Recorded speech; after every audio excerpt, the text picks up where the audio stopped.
भारत माता शिव शक्ति अवतार आज है 4/3/2025। रिवाइज डेट है 11/7/1967। स्वीटेट्स बच्चे, कोई मक्खी और चीनी आदि को स्वीटेट्स नहीं कहा जा सकता। यह तो मनुष्य की चलन पर कहा जाता है। कहते हैं ना, यह स्वीट चाइल्ड है, तुम्हारे में भी नंबरवार है। स्वीट एंड स्वीटेट्स है ना, स्वीटेट्स ही ऊंच पद पाएंगे। मीठे वह है जो बहुतों का कल्याण करते हैं। बाप भी मीठा है, तब तो सबका कल्याण करते हैं ना। बाप बैठ समझाते हैं, इस शरीर का मालिक है आत्मा। यह पहले समझना चाहिए, क्योंकि अभी बच्चों को ज्ञान मिला है कि हम आत्मा हैं। इस शरीर का हम मालिक हैं। शरीर आत्मा का मालिक नहीं है। शरीर से आत्मा काम लेती ही है, पाठ बजाती है। ऐसे ख्याल और किसी को आते ही नहीं, क्योंकि वह देह अभिमानी है। यहाँ पर तो यह ही ख्याल मन में बिठाया जाता है कि मैं आत्मा हूँ, यह मेरा शरीर है, मैं परम पिता परमात्मा की संतान हूँ। यही याद बार बार भूल जाती है। यह पहले पूरा याद करना चाहिए। यात्रा पर जब जाते हैं तो कहते हैं कि चलते ही रहो। तुमको भी याद की यात्रा पर चलते ही रहना है, माना याद करना है।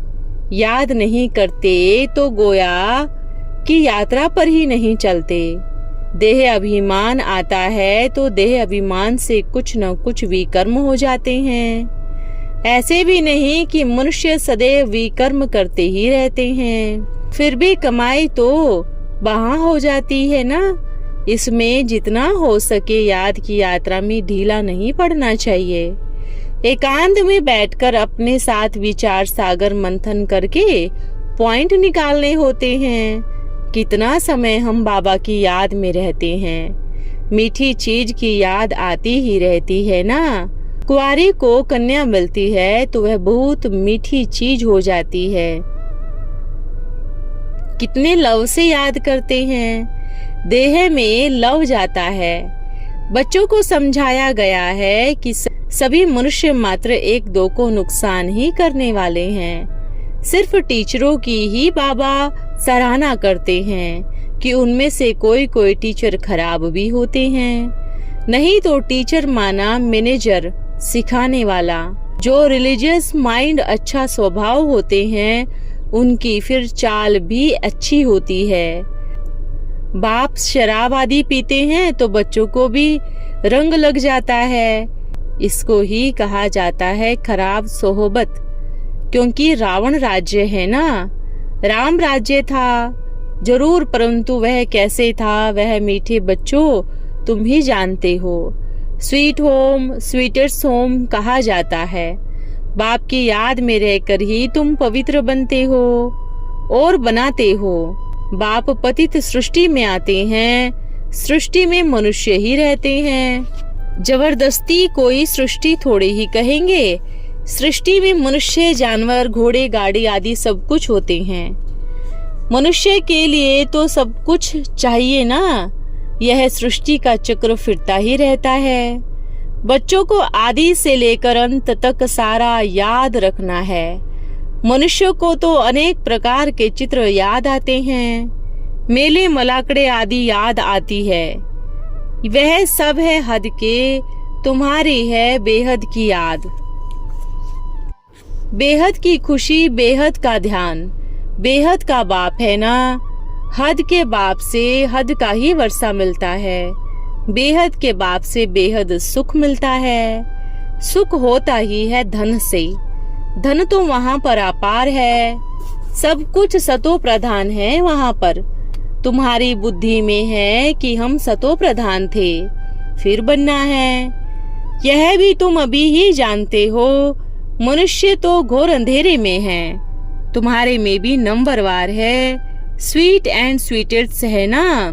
स्वीटेट्स ही ऊंच पद पाएंगे।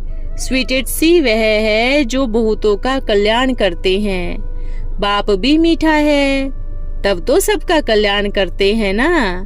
कोई मक्खी और चीनी आदि को मीठा नहीं कहा जा सकता। यह तो मनुष्य की चलन पर कहा जाता है। कहते हैं ना, यह स्वीट चाइल्ड है। सतयुग में कोई भी ऐसी सोहबत की बात होती ही नहीं। इतना ऊंचा पद जो पाते हैं तो जरूर इतना ऊंचा पुरुषार्थ भी किया होगा ना। तुम अभी नई दुनिया को जानते हो। तुम्हारे लिए तो जैसे कि कल की नई दुनिया सुख धाम होगी, और कलयुगी मनुष्यों के लिए 4000-5000 वर्ष तक अभी कलयुग दूर है। उनको पता ही नहीं कि शांति कब थी। कहते हैं कि विश्व में शांति हो। तुम बच्चे जानते हो कि विश्व में शांति थी, जो ही अभी फिर से तुम स्थापन कर रहे हो। अभी यह बातें सबको समझाओगे कैसे? कहते हैं ना, सेमिनार करें। ऐसे ही पॉइंट्स निकालने चाहिए जिनकी की बहुत चाहना हो मनुष्यों को। विश्व में शांति के लिए नारे मचाते रहते हैं क्योंकि अशांति बहुत है। यह लक्ष्मी नारायण का चित्र सबको देना चाहिए। इनका जब राज्य था तो विश्व में शांति थी। उनको ही स्वशासन डीटी वर्ल्ड कहा जाता है। वहां पर विश्व में शांति 5000 वर्ष पहले थी। यह बातें और कोई भी नहीं जानते। यह है मुख्य बात। सब आत्माएं मिलकर कहते हैं कि विश्व में शांति कैसे स्थापन हो। सभी आत्माएं पुकारती हैं और तुम बच्चे यहाँ पर पुरुषार्थ कर रहे हो। विश्व में शांति स्थापन करनी है। कहो कि भारत में शांति थी ना। सतयुग में शांति थी और कलयुग में शांति, क्योंकि अनेक राज्य हैं। माया का राज्य है, भक्ति का भी पार्ट है। दिन प्रतिदिन वृद्धि होती ही जाती है। मनुष्य भी मेलों पर जाते हैं तो समझते हैं ना कि जरूर कुछ पुण्य होगा। अब तुम समझते हो कि इससे कोई पावन बन नहीं सकते। पावन बनने का रास्ता मनुष्य तो कोई बता नहीं सकते। पतित पावन एक ही बाप है। दुनिया एक ही है, सिर्फ उसको ही नई और पुरानी कहा जाता है। नई दुनिया में नया भारत और नई दिल्ली कहते हैं। जरूर है कि नई दिल्ली तो नए भारत में ही होगी ना। वहाँ पर तो सब कुछ नया है। यह मथुरा वृंदावन आदि कोई नई नहीं है। वह नई होनी है जिसमें ही फिर नया राज्य होगा। यहाँ पर तो पुरानी दुनिया में पुराना ही राज्य है। पुरानी और नई दुनिया किनको कहा जाता है यह तुम ही जानते हो। मनुष्य तो समझते हैं कि 40,000 वर्ष के बाद नई दुनिया होगी। अज्ञान की नींद में है ना। अभी तुम बच्चे जानते हो कि भक्ति मार्ग का कितना प्रस्ताव है। उनको कहा जाता है अज्ञान। ज्ञान सागर एक बाप है। बाप तुमको ऐसे नहीं कहते कि राम राम कहो या ऐसे ऐसे करो। नहीं, बच्चों को तो समझाया जाता है कि वर्ल्ड की हिस्ट्री और ज्योग्राफी कैसे रिपीट होती है। यही एजुकेशन तुम पा रहे हो। इसका नाम ही है रूहानी एजुकेशन, स्पिरिचुअल नॉलेज। उसका अर्थ भी कोई नहीं जानते। ज्ञान सागर तो एक ही बाप को कहा जाता है ना। वह है स्पिरिचुअल नॉलेजफुल फादर। तुम आत्माओं से बातें करते हैं, रूहानी रूह पढ़ते हैं। मनुष्य तो जिस्मों से बात करते हैं, रूहानी रूह पढ़ते हैं। बाप तो रूह से ही बातें करते हैं, परंतु वह कोई शास्त्र में नहीं है। गीता में कृष्ण का नाम डाल दिया गया है, तो मनुष्य कैसे समझे? तुम बच्चे समझते हो कि रूहानी बाप पढ़ाते हैं। यह स्पिरिचुअल नॉलेज है। शास्त्रों में स्पिरिचुअल नॉलेज है नहीं। यह तुमको बाप से ही मिलती है। रूहानी नॉलेज को ही स्पिरिचुअल नॉलेज कहा जाता है। बाप के पास जो नॉलेज है वह कोई मनुष्य पास नहीं है। बाबा ही स्पिरिचुअल फादर सुप्रीम रूह है। तुम बच्चे जानते हो कि आत्मा बिंदु है।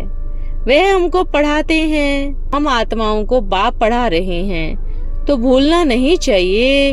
हम आत्माओं को जो नॉलेज मिलती है वह फिर दूसरी आत्माओं को भी देते हैं। यह नॉलेज तब बुद्धि में ठहरेगी जबकि अपने को आत्मा समझ बाप की याद में रहेंगे। याद में बहुत बच्चों को झट देहाभिमान आ जाता है। देही अभिमानी बनने की अभी प्रैक्टिकल करनी है। हम आत्मा ही यह व्यापार करते हैं। अपने को आत्मा समझकर बाप को याद करते रहने में ही फायदा है। आत्मा को ही ज्ञान है कि हम यात्रा पर हैं। कर्म तो करना ही है, बच्चों आदि की भी संभाल करनी है, धंधा आदि भी करना है, परंतु धंधों में भी याद रहे कि मैं आत्मा हूँ, आत्मा को ही सौदा दे रही हूँ। यही बड़ा मुश्किल है। बाप कहते हैं कोई भी उल्टा काम कब नहीं करना। कोई पूछते हैं कि बाबा हमको झूठ बोलना पड़ता है, 2 के बदले हम 4 ले लेते हैं। बाबा कहते हैं कि यह बड़ा पाप नहीं है, यह तो बहुत छोटी सी बात है। आजकल की तो दुनिया ही झूठी है। सबसे बड़ा पापी है विकार में जाना, वही बड़ा तंग करते हैं। कोई खूबसूरत को देखते हैं तो बस उनकी ही याद आती रहती है। बाबा के पास ऐसे ऐसे समाचार आते हैं जो बात मत पूछो, तुम सुनो तो अचंबा लगे।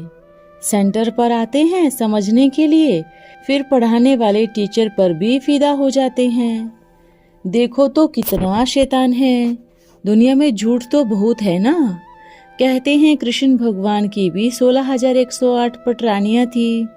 मनुष्य ऐसी बातें सुने तो क्या समझेंगे।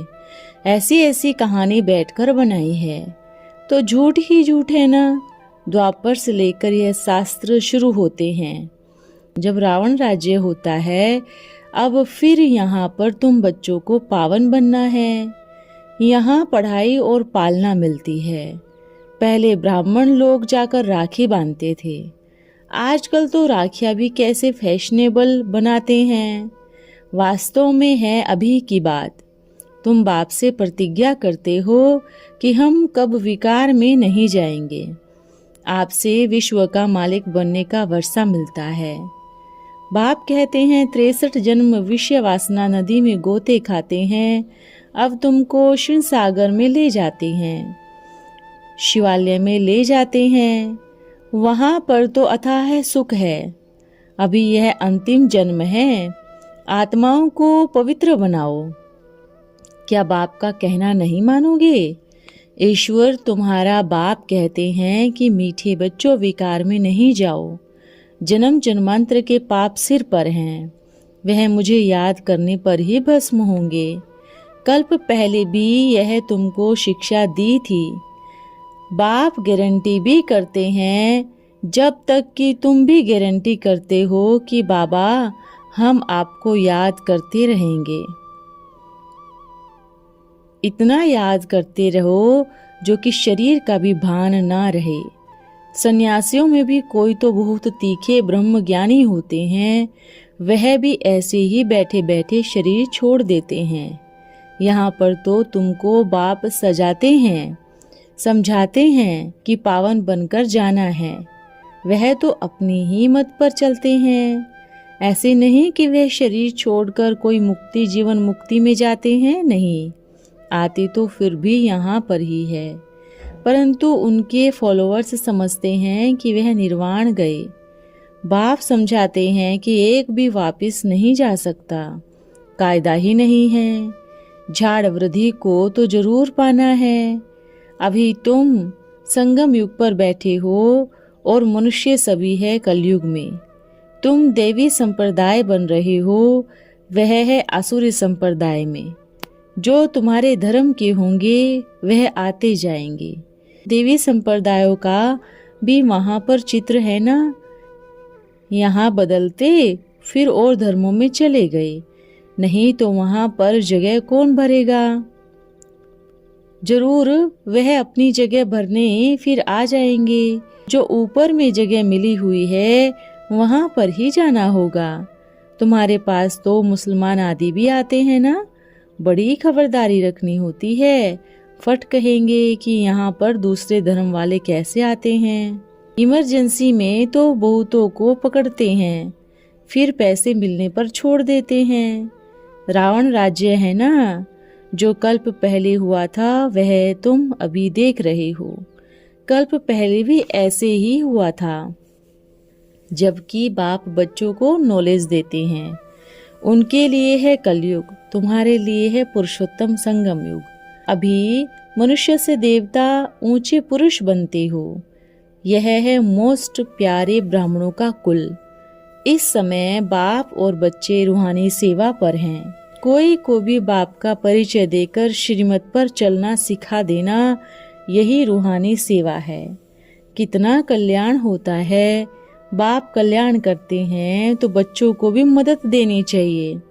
जो बहुतों को रास्ता बताते हैं वह बहुत ऊंच पद पाते हैं। पुरुषार्थ तो जोर से करवाया जाता है, फिर जो फल निकलता है उसको कहा जाता है कि ड्रामा। बाप के ऊपर छोड़ देना है। बाप बच्चों को कहते हैं कि फिक्र मत करो, नहीं सुनते तो फिर क्या करेंगे। स्कूल का नहीं होगा तो भला कितना भी माथा मारो कुछ भी नहीं समझेंगे। बाबा ने कहा है जब दुख बहुत आएगा तो फिर भागे भागे बाप के पास आएंगे। जाएंगे कहाँ, हट्टी तो एक ही है ना। अच्छा, रात्रि क्लास है 6/7/1967।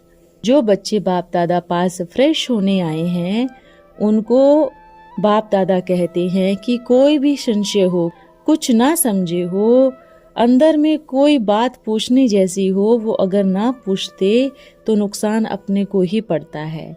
संशय हटाकर ही जाना अच्छा है, नहीं तो वह अंदर में संशय का कांटा रह ही जाएगा। कोई फिर जाकर ऐसे ना कहे कि बाबा से मिलन नहीं हुआ। थोड़े बच्चे हैं, कुछ भी पूछना है तो पूछ सकते हैं। जरा भी संशय नहीं रहना चाहिए। बाप कहते हैं कि मैं तो बच्चों का सर्वेंट हूँ।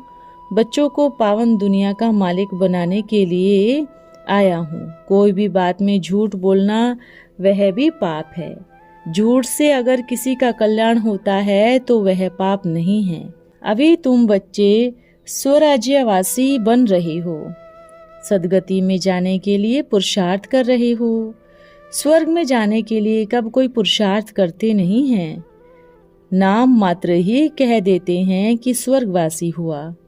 अब तुम पुरुषार्थ कर रहे हो। बच्चे समझते हैं कि हम बाप दादा पास आए हैं श्रीमत पर चलने। आगे चलकर तो बहुत आते रहेंगे और धर्म वालों को भी दृष्टि मिलेगी। देह के सब संबंध तोड़कर अपने बाप को याद करो। यहाँ पर तो सभी रावण की शोक वाटिका में हैं। आधा कल्प तो अशोक की वाटिका है। सत्युग है अशोक वाटिका। दुख की तो वहाँ बात ही नहीं होती। अशोक माना ही जिनको कोई शोक नहीं। यहाँ पर तो कोई ना कोई बात में शोक होता रहता है। बीमार होंगे तो भी शोक होगा। अब बच्चे जानते हैं कि हम सुख धाम में जाते हैं। समय बहुत कम है, बैठकर तैयारी करनी है। सब कुछ तो ट्रांसफर नहीं कर सकेंगे। मकान आदि तो वह जो खत्म हो जाएंगे। तुम बच्चे जानते हो कि हम अशरीरी ही आए थे, अब अशरीरी जाना है। शरीर से मनुष्यों का इतना प्यार हो गया है जो अपने को शरीर ही समझ लिया है। देह अभिमानी बन जाते हैं। आत्मा क्या है वह भी नहीं जानते। तुम बच्चों को भी सदैव याद नहीं रहती है। आत्मा रहती है वहाँ पर, तिलक भी माथे पर ही देते हैं ना। आत्मा है सितारे की तरह कि बाप कहते हैं कि मैं भी स्टार हूँ, परमधाम में रहने वाला हूँ। तुम बच्चों को खुशी बहुत होनी चाहिए। यह है अविनाशी ज्ञान। अभी हम बाप से भविष्य 21 जन्मों के लिए धन लेते हैं। यह ही सच्ची कमाई साथ में जाएगी। अभी तुम्हारी झोली अच्छी तरह से भर रही है। झोली भरने वाला है बाप। बच्चे बाप से ही वर्षा लेते हैं। भारत जब स्वर्ग था तो बेहद का सुख था। लक्ष्मी नारायण का डिनाइस्टी और कुल था। राम राज्य की भी डिनाइस्टी थी। दोनों को मिलाकर स्वर्ग कहा जाता है। यह है नर्क। तुम भी बातों को समझ गए हो। बाप ही सृष्टि की आदि मध्य अंत का राज समझाते हैं। बाबा वर्षा देते हैं, रावण वर्षा छीनते हैं। तो अब पुरुषार्थ में एकदम बढ़ना चाहिए। कुछ भी बात हो तो पूछ सकते हो। पढ़ाई तो करनी ही है, पढ़ाई भी कब नहीं अब। बाप की याद भी कब नहीं छोड़नी चाहिए। अपना ही नुकसान कर लेंगे। मान अपमान आदि सब सहन करना है। प्राप्ति बहुत है। तुम जितना भी चाहो तो जमा कर सकते हो। बाप कहते हैं तुम 21 जन्म तो क्या 50-60 वर्षों तक बहुत सुखी रहते हो। तुम जानते हो कि कितना पुरुषार्थ करना होता है विश्व का मालिक बनने के लिए। इस पढ़ाई में अच्छी रीति लगन चाहिए। शिव बाबा एक है तो उनका शास्त्र भी एक ही होना चाहिए। मनुष्य तो बहुत ही शास्त्र पढ़ते रहते हैं, बहुतों के चित्र रखते हैं। तुम बच्चे जानते हो कि अभी हम तो विश्व का मालिक बनते हैं। बच्चों को बाप दादा का याद प्यार और गुड मॉर्निंग। ओम नमः शिवाय। आज का वरदान है त्रिमूर्ति स्नेही भव। आप बच्चे स्नेही तो हो, क्या त्रिमूर्ति स्नेही भी हो? त्रिमूर्ति स्नेही बच्चों के विशेषता सुनाओ। ऐसी आत्माओं में मुख्य 3 बातें दिखाई देगी। कौन सी? वे तीनों संबंध निभाने वाले होंगे और 3 बातों से संपन्न होंगे। बाप के संबंध में उनमें क्या विशेषता होगी? वफादार, फरमानबरदार शिक्षक के रूप में क्या होगी? शिक्षा में वफादार और ईमानदार चाहिए। सद्गुरु के संबंध में आज्ञाकारी। ये तीनों विशेषताएं त्रिमूर्ति स्नेही आत्माओं में स्पष्ट दिखाई देगी। ओम नमः शिवाय।